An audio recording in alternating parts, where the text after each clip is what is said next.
നിങ്ങളുടെ favourite shows ഇനി ഒരിക്കലും മിസ്സാവില്ല. ഇപ്പോൾ C5 കാണും നിങ്ങളുടെ ഫേവറേറ്റ് ഷോസ് തികച്ചും സൗജന്യമായി. 2-3 ദിവസം ഇനി ഇവരുടെ കൂടെ നടക്കേണ്ട. വേണമെങ്കിൽ കൂട്ടായിക്കോ.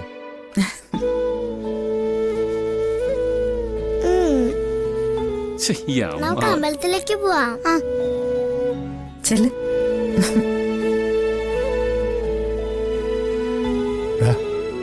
വേണമെങ്കിൽ കൂട്ടായിക്കോ.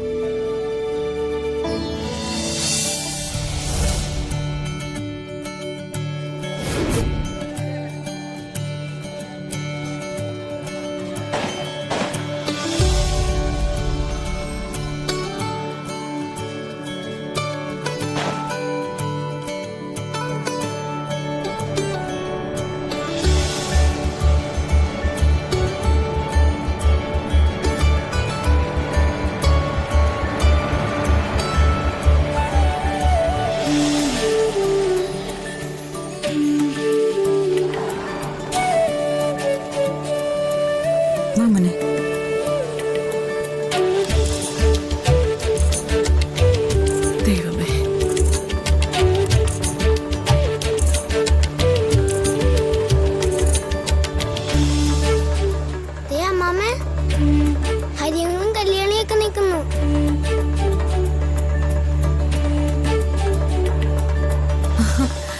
ഞാനിപ്പോ വരാം. നിങ്ങൾ നടന്നു.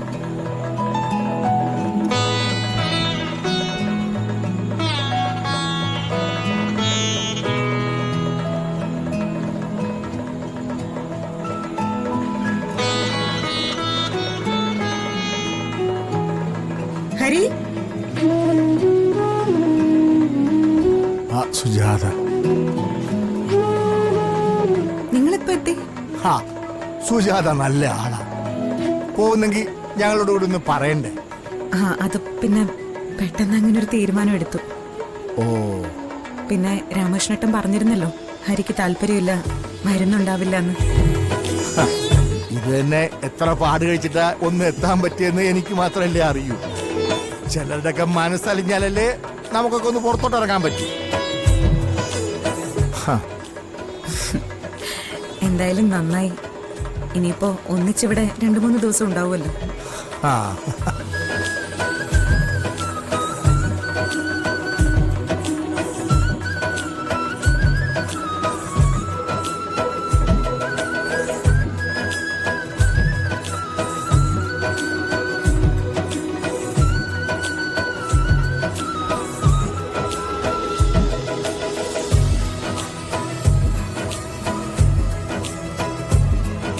ഇനി ഇത് കഴിഞ്ഞല്ലേ മടങ്ങൂ രാമകൃഷ്ണേട്ടാ?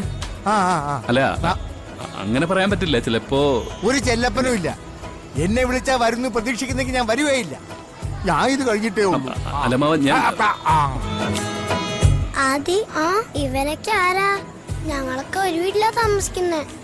ഞങ്ങളുടെ ഹൗസ് ഓണർമാരാ.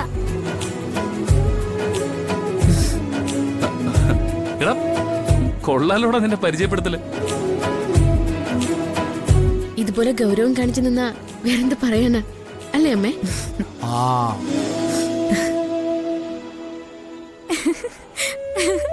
എനിക്കിങ്ങോട്ട് പോരുന്ന കാര്യം അറിഞ്ഞൂടായിരുന്നു അമ്മാവ. സ്കൂളിൽ നിന്ന് തിരിച്ചെത്തിയപ്പോ എടി പിടിയുന്നൊരു റെഡിയാവലും ഒറ്റ ഇറക്കുമായിരുന്നു. മോളെ, ചില കാര്യങ്ങൾ അങ്ങനെയാ, പെട്ടെന്ന് തീരുമാനിക്കപ്പെടും.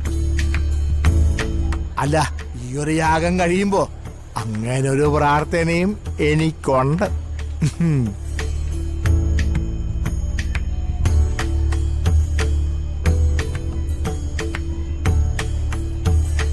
ദിയക്കുട്ടി, കല്യാണി എന്റെ ക്ലാസ്സിലാ പഠിക്കുന്നത്. അയ്യോ, എന്നിട്ടാണോ പരിചയമില്ലാത്ത പോലെ നിൽക്കുന്നത്? കണ്ടോ, നീ ആ കൊച്ചു ചോദിച്ചത് കേട്ടില്ലേ?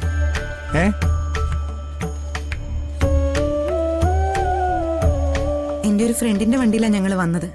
അവളുടെ കൊച്ചുമോളാ. ഓ,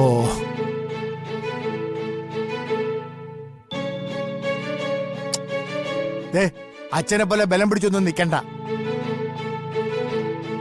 2-3 ദിവസം ഇനി ഇവരുടെ കൂടെ നടക്കേണ്ട. വേണമെങ്കിൽ കൂട്ടായിക്കോ.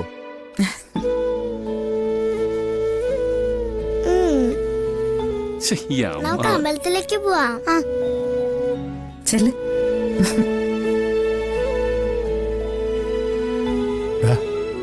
വേണമെങ്കിൽ കൂട്ടായിക്കോ.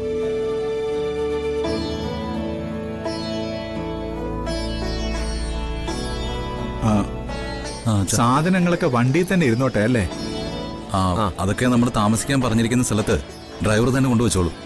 നമ്മൾ അതിനൊന്നും സമയം കളയണ്ട. അതെ, ശരിയാ, അതാ നല്ലത് അല്ലേ ഹരിതേ? ആ അതെ. എങ്കിൽ പിന്നെ നമുക്ക് അങ്ങോട്ട് നടക്കാം. വാ വാ.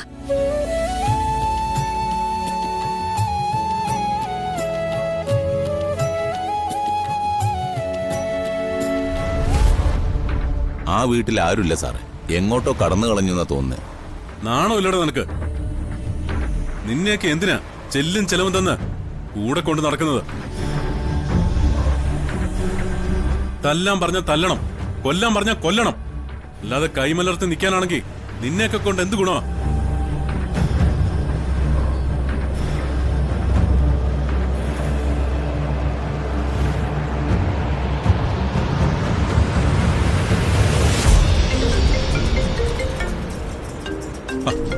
കുറുപ്പ് സാർ വിളിക്കുന്നു.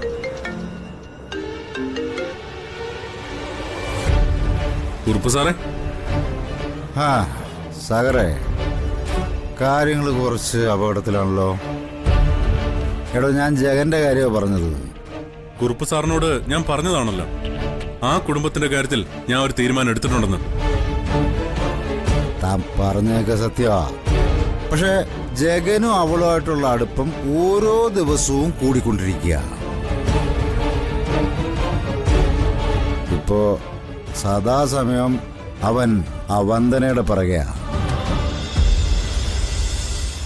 ഇപ്പോ എല്ലാത്തിനെയും കൂടി കെട്ടിയെടുത്ത് ഒരു യാത്രയ്ക്ക് ഇറങ്ങി തിരിച്ചിരിക്കുക. യാത്രയോ? എവിടേക്ക്? കുറച്ചു ദൂരെയാ.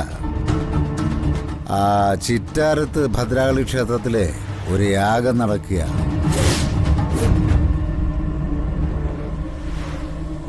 അതവരുടെ കുടുംബകാര്യമാ. അതിൽ പങ്കെടുക്കാനാ പോയെന്നാ ഞാൻ അറിഞ്ഞത്.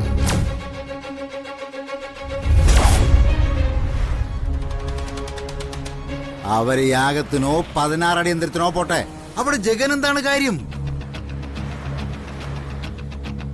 സാഗറെ, അവരിൽ നിന്നും എനിക്ക് ജഗനെ വേർപെടുത്തിയേ പറ്റൂ. നന്നായി കുറുപ്പ് സാറേ. അവരെ ഇവിടെ വെച്ച് എന്തെങ്കിലും ചെയ്യുന്നത് അത്ര ഗുണമല്ല.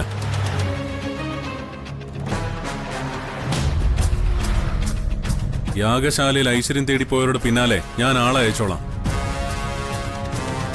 കുറുപ്പ് സാർ ആഗ്രഹിക്കുന്ന വാർത്ത അവിടുന്ന് കേൾക്കാൻ പറ്റും. മതി, അത് മതി. സാഗറിനെ എനിക്ക് വിശ്വാസമാ.